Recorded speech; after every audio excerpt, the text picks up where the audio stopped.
Hey Burns, how's it? Hello, Dick. Crazy, crazy couple weeks. Yeah, I thought that the pandemic was bad enough, and now we have, well, I don't know what we have, but I really want to talk about what we have because there's a lot of false news out there that's got me upset. I Yeah, wanted, yeah. When you say false news, Dick, are you talking about the SOTA address by Biden? There wasn't any truth in that entire speech. oh, I'm going to leave that with you I just had to say that. because, I don't have a basement in Delaware where I can eat ice cream, so I really just don't know. But I've got to say up front, one of the first things that really irritates me is the fact that the US is still buying oil from Russia. And you got all these people that are saying, well, my gas will go up to $5 a gallon. Give me a break. We have talked about learning from history. In 1973, we had the oil embargo. You could only drive every other day based on the last digit of your license plate. You couldn't drive on Sunday. Gas prices went through the roof. Well, if we're not willing to pay that price again, then shame on us. We have to start worrying about other people other than gas going up. I'm willing to pay gas at $10 a gallon. I mean, if that's what it Well, takes. let me just, and then I know you're revved up today, so this will be quick. I I don't want to pay any damn $10 a gallon gas. Uh, the Ukraine situation requires a twofold response. The first one you've addressed: stop buying oil from the goddamn Russians. But the second and more consequential decision, if Biden could get off his ass, would be to resume drilling on federal land to restore the Keystone Pipeline, to restore the leases with the stroke of the pen the guy has canceled, and to get America energy independent again, where we were just 13 short months ago. Hey, And that to me has to be the concomitant of stop buying from the Russians. well, see, you just took what I was going to say next, but that's okay. Well, That's okay. we're I a agree tag with you, team. 100%. Here But then, comes Tito. but then you've got the green people who say that we can't have this. The whole world's going to go to hell in a handcart. Well, if you're nuked until you glow, maybe that'll change your attitude. A lot of people have been very dismissive of idiots like AOC up in New York, the former semi-failed bartender with shit for brains. But she allied herself with Bernie Sanders and the Green New Deal, and the comeuppance from the Democratic Party's focus on quote unquote green energy has been uh, this drawback on fossil fuel, and it is a significant root cause, along with Biden himself being in office, Mr. Addled, feeble, incompetent president, a root cause of this Ukraine war. Uh, Putin had what he felt was a wide open highway into the Ukraine because of the situation. And even as we speak, Dick, and you're making the point, not I, but I'm reinforcing your point. We haven't had the gumption to cut off buying fuel. And by the way, this may seem like a small number, but you have to understand you have to appreciate the size of the U.S. and our energy component.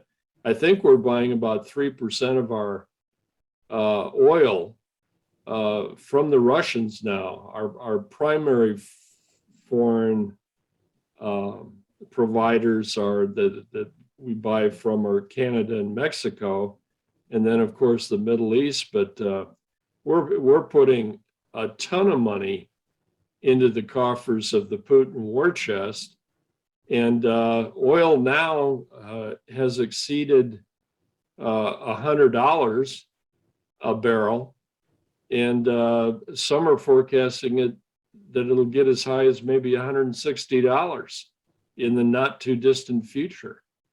So to say that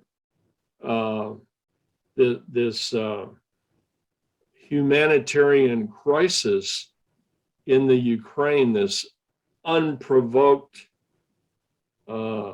attack on a sovereign nation by the Russians, is part and parcel of this stupid policy in the United States of America under Biden. It is not overstatement. I think it's dead on accurate.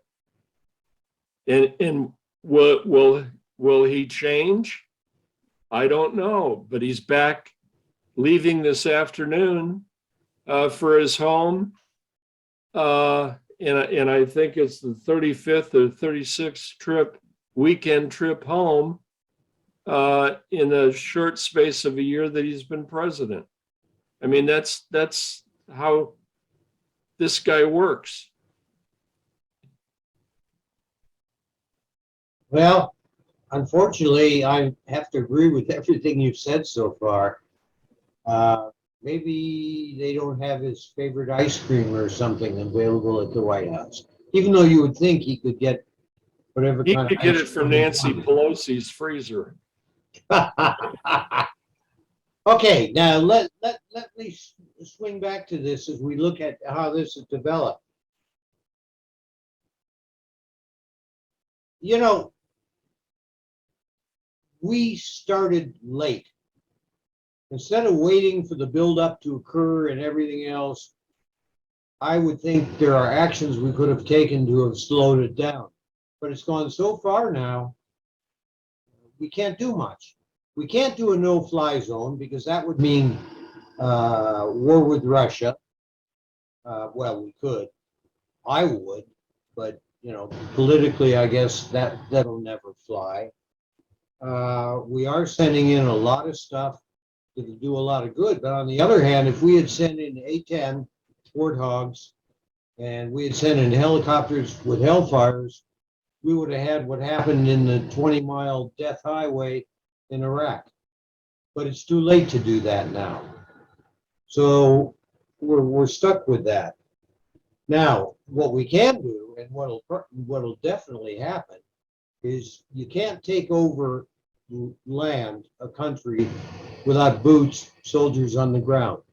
The Russians don't have enough people to cover the ground, which means they can't keep it. And when you throw in guerrilla warfare, they're screwed.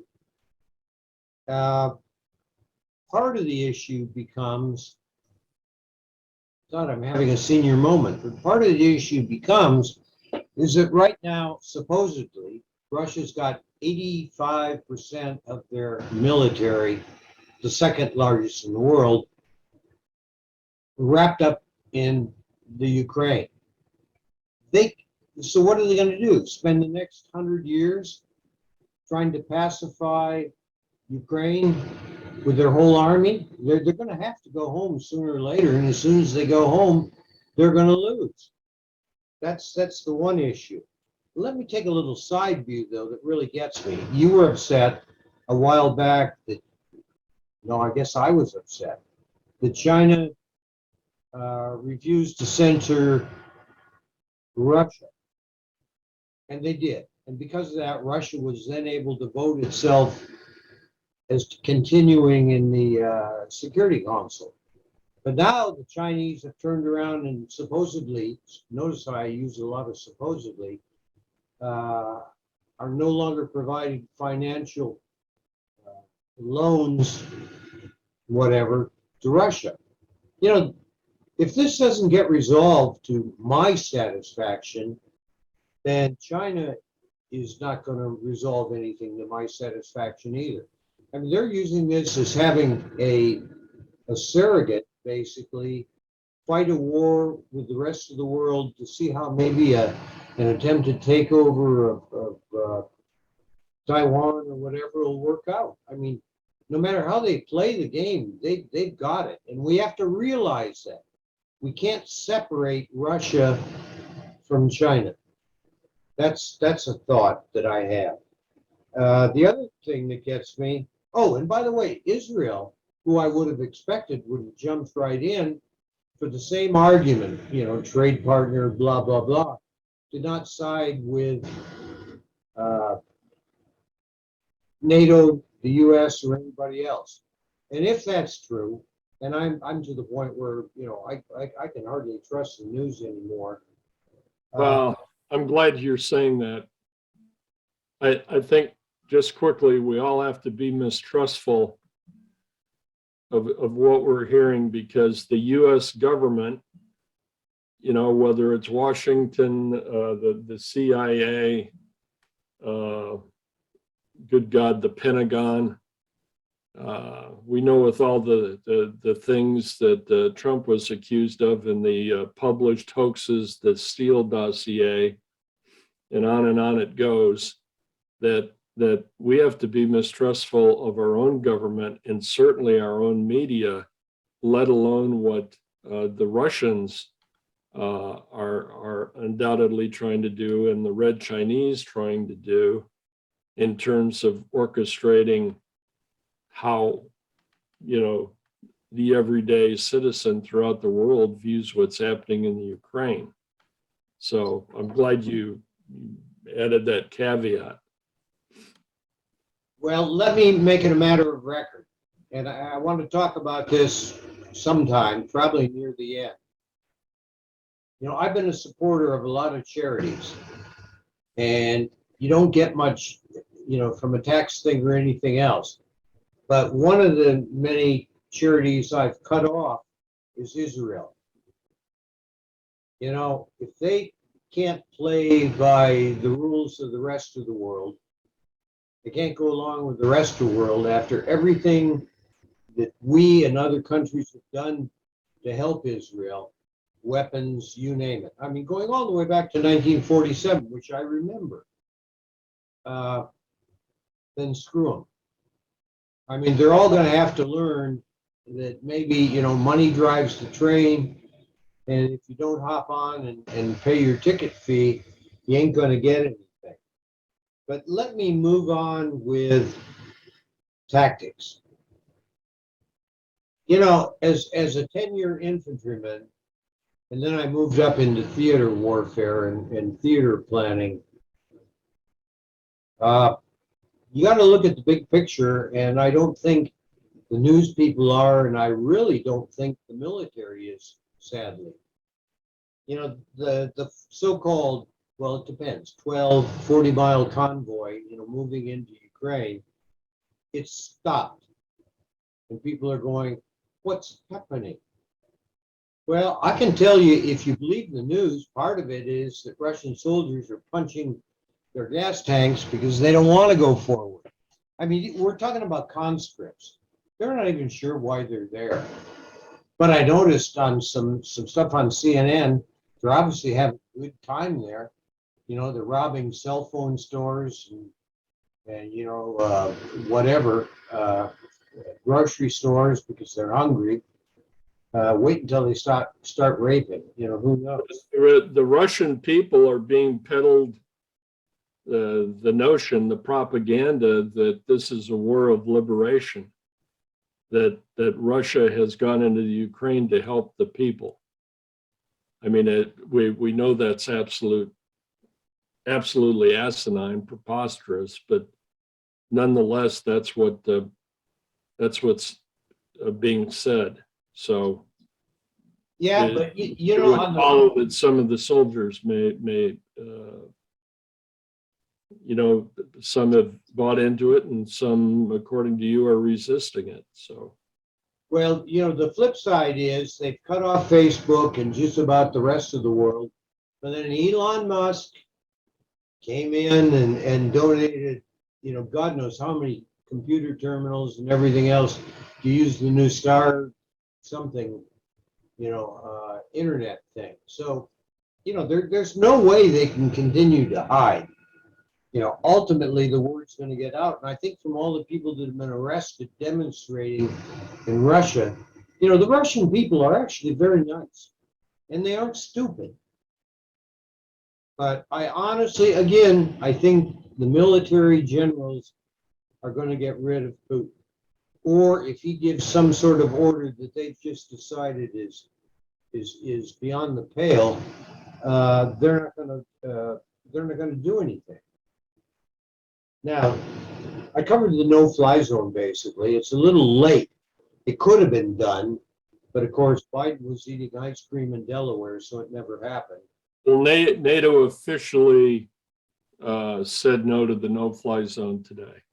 Okay, Which- but what people need to realize is that if we did bring in a no-fly zone, we would ultimately be going to war with Russia, nobody else. Right. Whereas if we had given this equipment and training to the Ukraine in the buildup, even thinking, oh, this will never happen, but if it does, let's get prepared. Well, we never did that. And Okay, because of but that, could I it's jump in late. here? You've got, would you allow me to jump in just for a minute? Certainly. I need to get this off. I want to make sure that people listening to this podcast know a little bit of history. We always emphasize history, don't we, Dick? In with the fall of the Soviet Union, the Clinton administration, Democrat, and the subsequent Obama administration, and by the way, the Clinton administration was 2 terms, as was the Obama administration. And lest anybody forget, Joe Biden was vice president under Barack Obama. They convinced the Ukraine government to give up its nuclear arsenal. And at the time, the Ukraine, I mean, a lot of people had to go to their Google Maps to figure out where in the hell the Ukraine was. You didn't have to, I didn't have to, but I understand, people have to look some of these things up. But the Ukraine was the 3rd largest nuclear military in the world in terms of its nuclear capability. I mean, think about that. And 2 Democratic presidents worked their butts off to get the Ukrainians to give that up. Not to mention a ton of conventional weaponry, right down to 45 pistols and combat rifles. We literally disarmed the Ukrainians and now roll the film forward with our earlier comments about buying fuel from the Russians. I heard one analyst describe Russia as nothing more than a giant gas station. That's principally what their economy is all about. But I just wanted to interrupt you long enough to say, when you talk history, there was the US once again, there was the Democratic Party once again. The Ukrainians had a defensive military and nuclear weaponry to defend itself. It had never made overtures, menacing overtures of, threatening to use that. And also, and then I'll give it back to you, Dick, you and I have both cited in a recent podcast about what I call the salami technique. This is not Putin's first invasion of the Ukraine. Under a democratic U.S. president, he went into the Crimean Peninsula and took over Crimea. Yeah, and the sad part is, if he gets away with this, he'll go into Moldova and Romania next. Yeah, well, and I hope people listening don't just immediately knee-jerk a comment while the Finns are being alarmist, but just to show you, if you have a sense of Europe, the Finnish government is scared to death of potentially being invaded by Putin now. I mean, that's one country that has made it very public of their fear. And I hearken back to, well, I promised you I'd be quiet. I'll give it back to you and then come back to another point I want to make. Yeah, well, one of the things I want to talk about are donating to Ukrainian charities, if that's the term you want to use. But I'm wondering if I should do it now for those that don't want to wait till the end, or what? What do you think?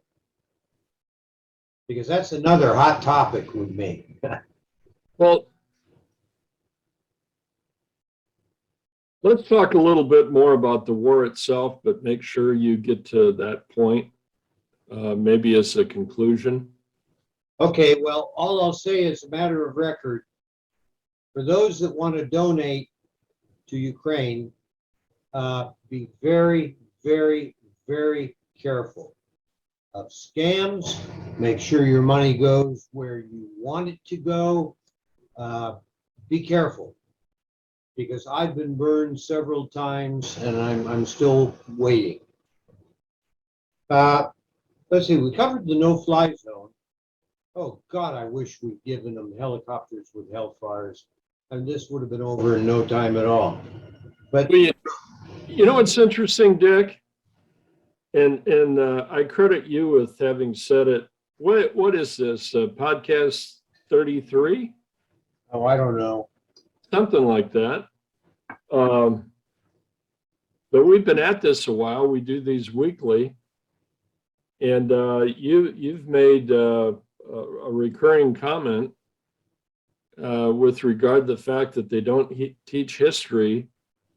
Either they don't teach it, or they don't teach it as well, or they teach a untruthful history in the classroom these days. But you and I are both 74, and a lot of ground has been covered in our lives in terms of the history of nations. Hitler invaded Poland with impunity, and there were appeasers across the board. Neville Chamberlain in Great Britain, the U.S. diplomat to Britain, who was John F. Kennedy's father. Well, that's a fact, though. Well, no, it's true, and I was waiting for that to be said. Yeah. And don't forget the American Bund. The American what? The American Bund. Oh, yeah. But And don't forget Lindbergh. Lindbergh was very much an isolationist. Yes, that's a good point. And he had a hell of a following. People listened to him because of what he had accomplished.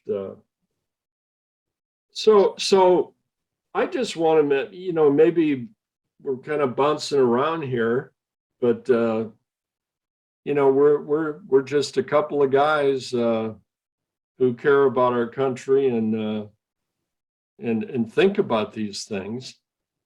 And so if we're not being terribly cogent in terms of a systematic analysis here, forgive us, but why should I think this may not be any different than what Hitler did? I mean, is the notion that someone could convince me that Putin's only interested in the Ukraine supposed to cushion the fall, so to speak? And greater minds than mine didn't think Hitler was a menace. And even when he invaded Poland, much as Putin has invaded the Ukraine, a whole lot of people didn't give a goddamn. They weren't convinced that he'd go any farther in war in Europe. But on the heels of Poland, if I remember my history correct, Dick, he went into the Benelux countries. And I think the alarm bells started going off when he marched into France. The Maginot Line disappeared. And, Putin's not going in. Putin, there's kind of a micro level and a macro level. That this is my analysis now. This might be not the best, but from my readings, at the micro level, there's a major port on the Black Sea in the Ukraine that Putin has coveted forever in terms of its use for shipping. But at the macro level, what's really going on here is he has no use in terms of Russian history for Khrushchev or Gorbachev, and he wants the restoration of the USSR. And he has visions of grandeur that he can do just that. And in that context, you don't restore the USSR by simply taking the Ukraine or another piece of the Ukraine along with the Crimean Peninsula, and then go back home. So I think other countries in Europe should be justifiably concerned. And I have days when I watch the news, and I try to watch the news carefully and select who I listen to and read. But I'm just not too convinced it's reached the kind of level that would have been reached had we a Churchill in this era, like we did in World War II. Yes, we do, and that's President Zelensky. Well, yeah, I'd say, without disparaging Zelensky, because I think he's a hero, I think he's still small potatoes next to Winston Churchill in the context of history. But I'll give the man his due. Biden can't stay in the White House. Lincoln slept at the telegraph office many nights during the Civil War to get the latest telegraph updates. And Biden goes home and eats ice cream and takes cat naps in his basement, much as he did during his presidential campaign, when miraculously he garnered 81 million votes. But Zelensky, just in the past week, Dick, there have been 3 assassination attempts. They're trying to take out Zelensky and his family, and Putin is using Chechen rebels as assassination gangs or teams to take him out. I mean, it's not like some mafia movie where they give a contract to a hitman and off he goes. I mean, this is, they're sending, team after team after team to try to catch the man. And has he taken up Biden's offer to run, tuck tail and run as Biden would? Were Biden president of the Ukraine? No, he's staying put and carrying a rifle and fighting both in the streets and fighting the war of words with Putin. I'm getting a little emotional on this, and I'd like to be coming across as more rational.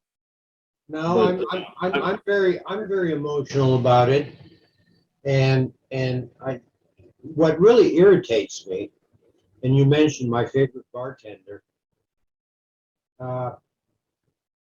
I'm disappointed in a lot of Americans who have lost the spirit of democracy, human rights, right, wrong, whatever, and aren't willing to pay the price. We paid the price with rationing and everything else during World War II, during the Korean War,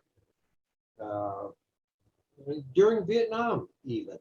Whether you like it or not, people were willing to step forward. And what irritates the living shit out of me, excuse me, bleep that, is that their major concern seems to be my gas price is going to go to $5 a gallon. What do you expect? Well, Dick, as you're wont to say sometimes, to thought. Now, I promise you I wasn't alive at this point in history, but I don't think it's too big a stretch to say what I'm about to say. We sit at home comfortably in our family rooms watching our televisions, and we may get annoyed over what's going on in the Ukraine, and we may feel for the people there. Certainly the children and the women that have been slaughtered, as well as, I think it's nearly 2 million that are trying to leave the country through escape routes. But we say to ourselves, we'll stop Putin with sanctions. And I've heard about all of these sanctions, some of which sound in the banking world a little sophisticated for me. I'm not a banker. But all I know is that the sanctions that we've heard over and over and over again ad nauseum haven't stopped Putin. Not a single rifle is put down. They set a nuclear plant on fire. They've taken out, they're starting to hit hard at civilians purposefully, not collateral damage, but purposefully. I'd like to harken back just quickly to the American Revolution. If France had taken the posture that the United States has in terms of the Ukraine, we might still be under British control. We had France as an ally, and France justifiably could have said, we're not going to go over there and get involved in a foreign war and have the British up our stovepipe because we're trying to help this fledgling country that's trying to form in the Americas. You know, folks, have you ever heard of de Tocqueville? Go read them. We sure had to read them where we went to school, didn't we, Dick? Okay, that's Alexis de Tocqueville, for those that are not aware, and his famous treatise on America is Democracy in America. Right. And if you really want to see an outside look at us, not necessarily positive, but, you know, another way of looking at us, I strongly recommend you read Alexis de Tocqueville's Democracy in America. Well, I wish Biden would read it. Anyways, I merely bring that point up to say that, you know, NATO, I don't want to just say the US, but NATO is very squeamish. You know, we'll principally do sanctions. NATO hasn't the huevos yet to cut off buying fuel from Russia. The only good move I've seen so far is Germany finally did 180 degrees in that deal they negotiated with Russia that Trump pounded the tabletop and warned them about. They seem to have finally done a reverse field because of this invasion. But as a general statement, with the exception of these sanctions, NATO's doing business as NATO's done business. And I am not a neocon. I was glad Trump said it's high time after 20 years to get out of Afghanistan. I was horrified at the way Biden bungled getting out of Afghanistan. But I'm not a flag waver, let's get involved in foreign wars. And who warned us about foreign wars? George Washington himself. You know, again, history, go back and read his speeches, his farewell address. He warned our country about getting mired in foreign wars, and he was alluding to Europe.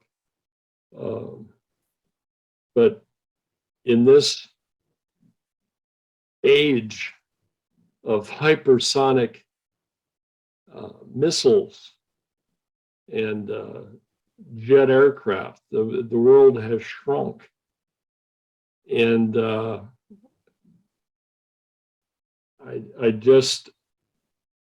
I find it interesting that Biden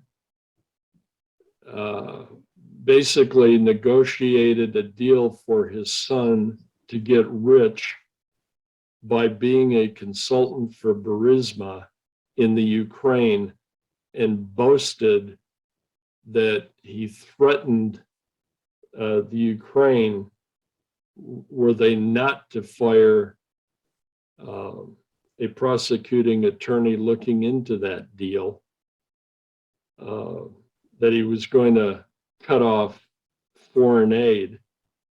It seemed to bother the 81 million people who supposedly voted for Biden. But when you look at root causes, you know, there are more root causes to this mess in the Ukraine than there are sanctions that are supposed to alleviate it.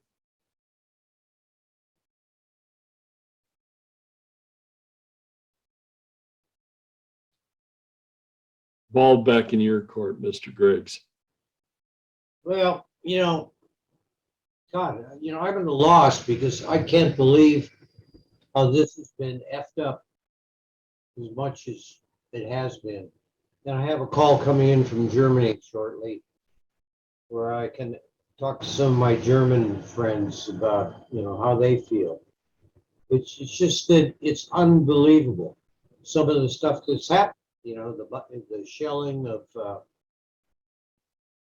in fact, Millie was asking me as we were coming back from the dog spa, you know, why would somebody shell a nuclear plant?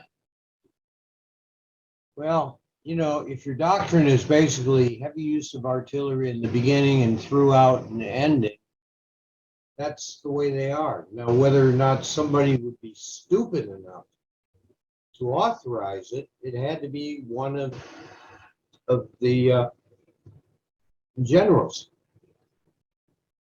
So there's a lot of blame to go around, between Putin, who I personally think is certifiably nuts, even though some people say he's not, that he's only the devil incarnate. Former I can KGB, live you with should that. emphasize, Dick. Yeah. But, no matter what happens, the Russian people are going to get screwed to the wall. And that bothers me because the Russians I know, and I know actually quite a few, particularly Ukrainians, a lot of whom have moved from LA to, Hawaii. It's sad. It's really sad. And the way the American people are ultimately going to treat some of these people, hell, they treat the border jumpers better. Well, there are 11 nuclear plants in the Ukraine. That's what I understand, yes. Yeah. And some may say you're being an alarmist, but I'm going to say it anyway. When they hit this nuclear plant,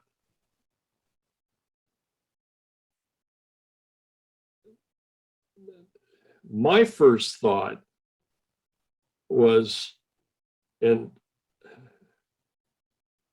well, I'll just say it. I thought to myself, good God, if they have no compunction about hitting a nuclear plant and potentially having a release of radioactive material from a reactor or reactors, plural,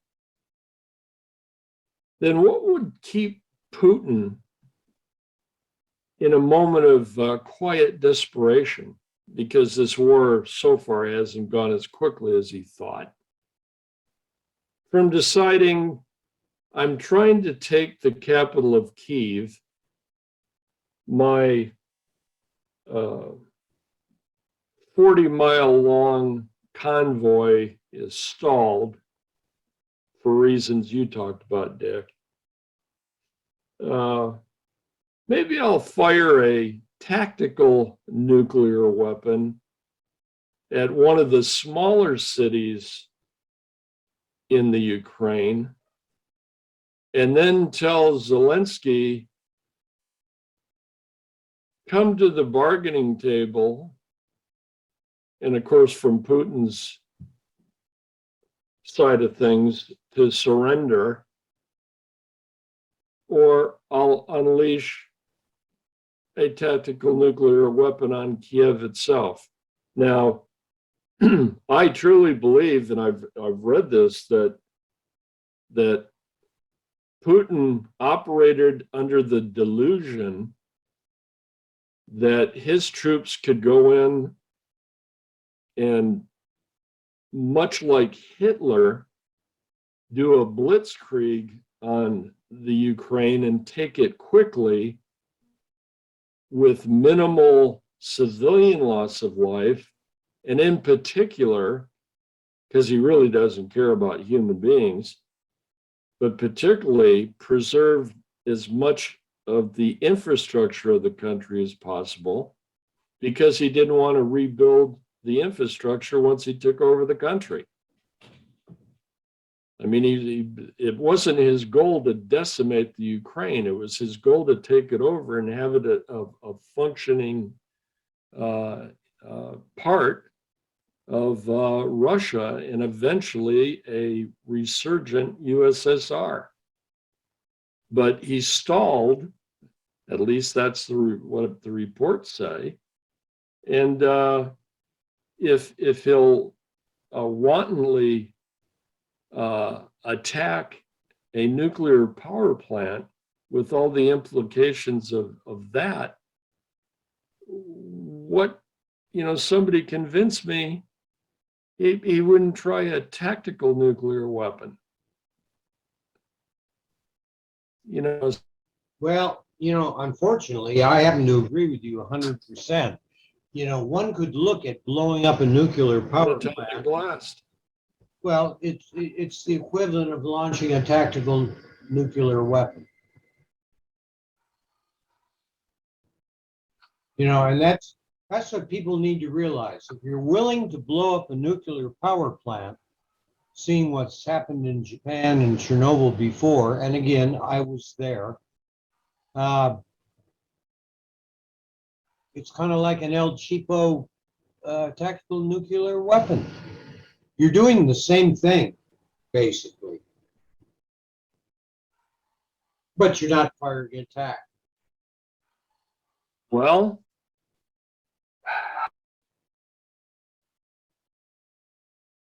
would you say I'm being an alarmist at this juncture?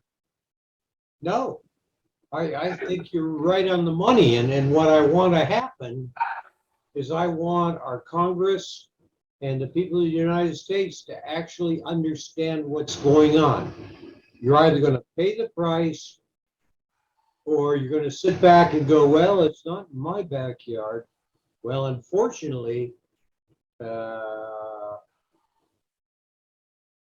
don't think we have that luxury.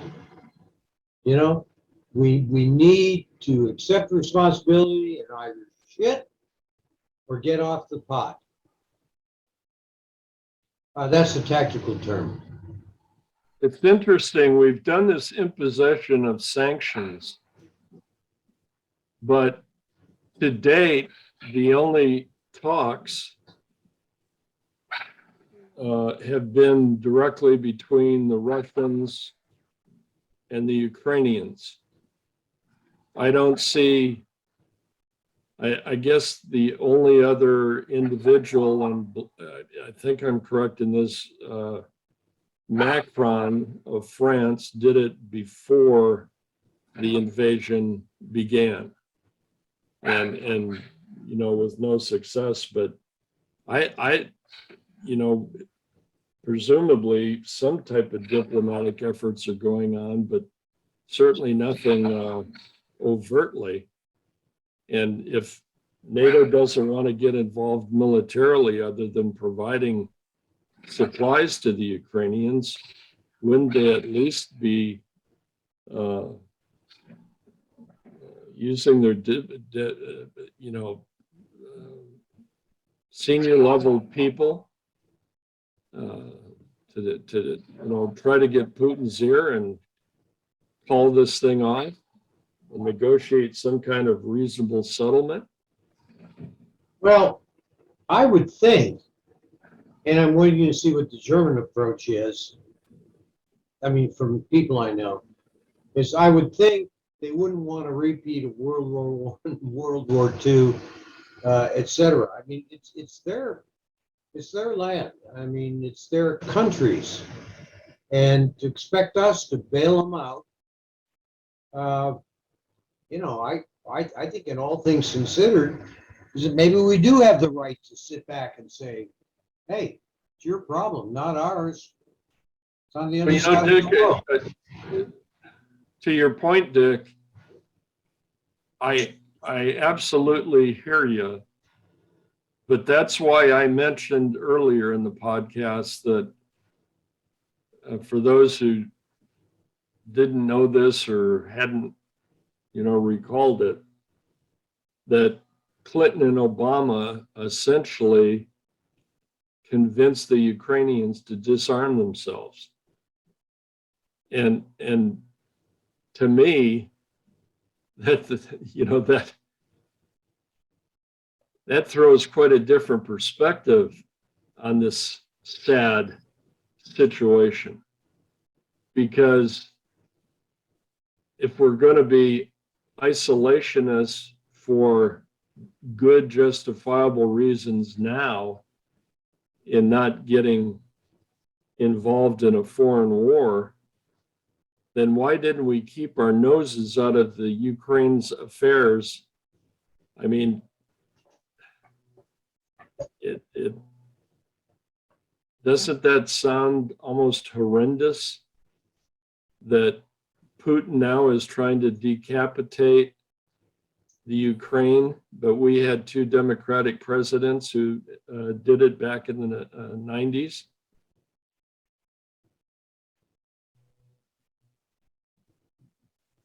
Yeah, That was rhetorical, I admit. no,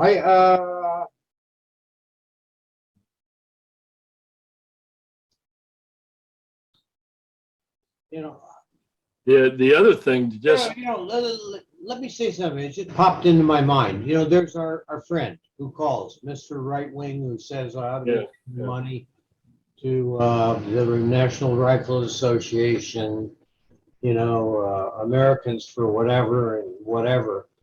I wonder what he's doing with his money. I guess I'll have to ask that. But the question becomes, if I'm willing to pay for something, to protect the country, I would hope, and we're going to talk about this at the end because I'm pissed. I would hope that people would think about this. They're willing to give their money to Trump and blah and blah and blah. But what are these same people doing for the people of Ukraine other than saying, well, it's not my backyard? And I hate to say it, but I honestly think a lot of people are looking at it this way. I mean, it's 5,000 miles from us, not my problem. So I guess I would ask you, and you're the man to answer, is why is it our problem?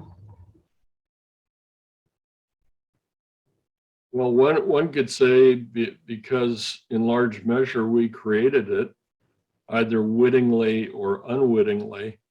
And when it comes to Democratic administrations, I would suggest it's almost always wittingly. But again, don't misconstrue. I'm not saying that we should be sending 101st Airborne over there. All I'm saying is we seem to have a president preoccupied with things other than the war in the Ukraine. We have a president who, according to reports, may have benefited financially from things that he set up his son to do over there. There have been reports that a number of Washington elites have enriched themselves with the Ukraine government and the Ukraine business interests. I mean, that's how I first really came to start reading about the Ukraine, long before Putin amassed 140 to 160,000 troops. And by the way, the president of Ukraine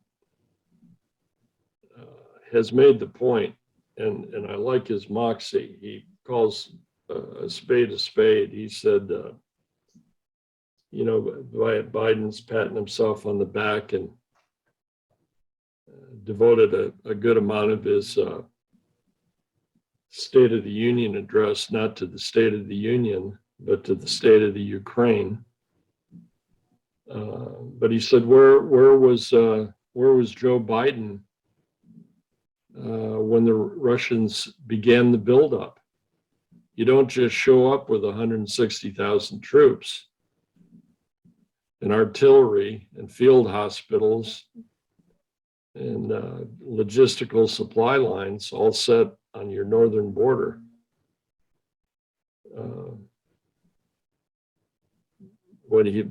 What he's essentially saying is Biden has been asleep at the wheel. And then when international pressure, as well as the domestic pressure of, hey, Joe, this appears to be just another example that you don't know shit from Shinola in terms of foreign policy.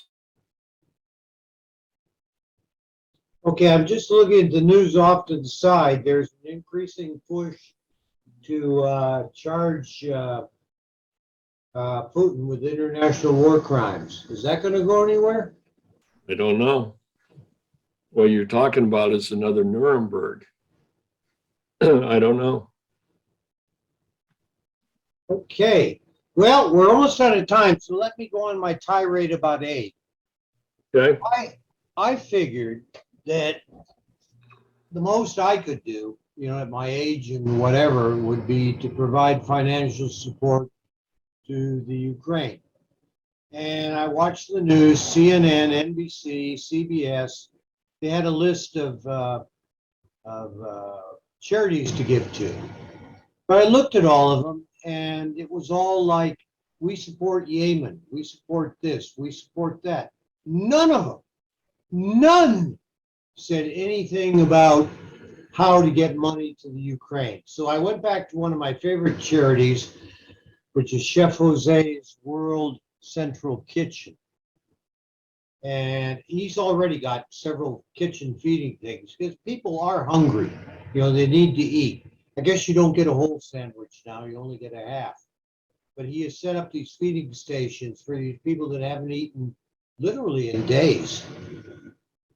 So I decided, as I always do and strongly recommend to people, do a test donation and check your receipt when you get it. And lo and behold, I went in to the site that, quote, manages donations to my favorite charity, claiming no administrative costs, which, by the way, I won't give to anybody that's got administrative costs above 10%.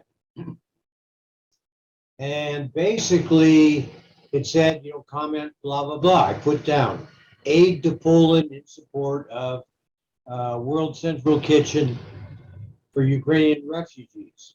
And I immediately got a receipt back, and it said the money had gone to the general fund. Yeah. Hold it. I didn't say that. I'm not supporting Yemen. I'm not supporting whatever you do to the rest of the year. I want all the money to go. So I only operate through PayPal as a rule. You could use a credit card and probably get the same thing. I stopped payment. And within 10 minutes, I got a call from Washington, D.C., apologizing and saying it would all be fixed and that my account would be changed. Well, that was two days ago. I haven't gotten an answer. Now, I've pledged $10,000. I want a guarantee it goes to the World Central Kitchen operating out of Poland in support of Ukrainian refugees. If you can't send me documenting proof, you don't get shit. Excuse my French. The reason I mention this is that there are a lot of scams going on right now, people sucking up money, take care of Ukraine and everything else. Be very, very careful who you give to make sure the aid goes to where you want it to go. And do what I do. Do a little practice dump, see what happens, because you can always stop payment, and these people ought to realize that. So if you're going to tell me that you're going to document what we've already done, I'm still waiting. No, it's a wonderful world when you can't trust your government. You can't trust the legacy media. And as you're pointing out, you can't even be sure that charitable causes in a time of crisis are legitimate. It's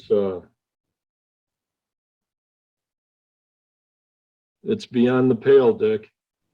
Well, the way I look at it, and you just triggered a thought because I'm really upset about it, is that I look at these people the way I look at Putin. All you're doing is screwing over people. I would prefer that they take their 10% admin fee and just do it. If you say you're going to do something, I expect it to be done. And I think with that, we're out of time. Well, I'll say this, and I'm not trying to use an applause line. God bless the people of the Ukraine. I've never been to the Ukraine, and I'm too old and never will end up going there. But in this day and age, for Putin, Russia, to invade the Ukraine without provocation, I think is unconscionable.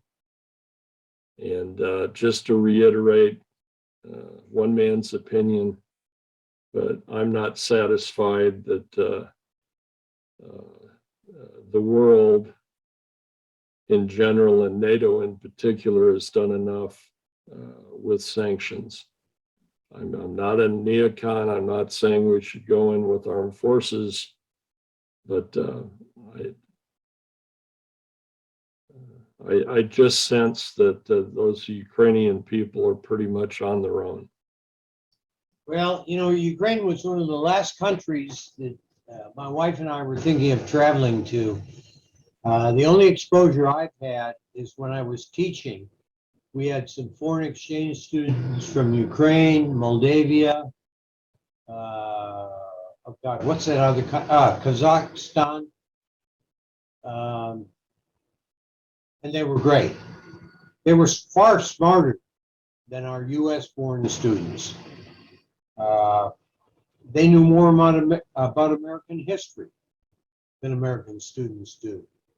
But again, they've lived it. Most of the kids today, people, even adults, they don't have the experience, they haven't lived it, they don't have a friggin' clue. All they care about is keep gas below $5. I'll make a quick comment because I know you're trying to end this, but mentioning this today, I have been amazed watching the video clips through the various news media where they've interviewed Ukrainians, on the street interviews, so to speak, about how they're holding up and what's going on and if they're involved directly in the fighting, et cetera, et cetera.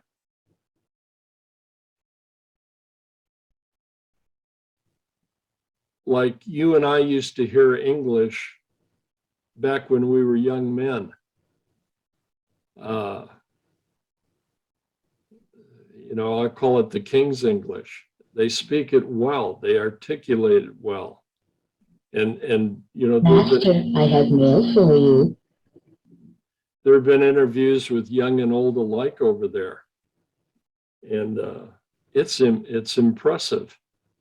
I didn't expect that, but I've sure taken notice of it. They don't seem to need to pepper their speech with the word like. It's wonderful. I mean, that alone means that group of people should be preserved. Well, I think all people should be preserved. And if you don't like the way the world is aligned, you're in China and you figure Taiwan belongs to you and everything else, screw you. I will never go for that. And if the Chinese seem to think that this is a great learning thing that they can get out of this, screw them too. And I think that's probably it. Well,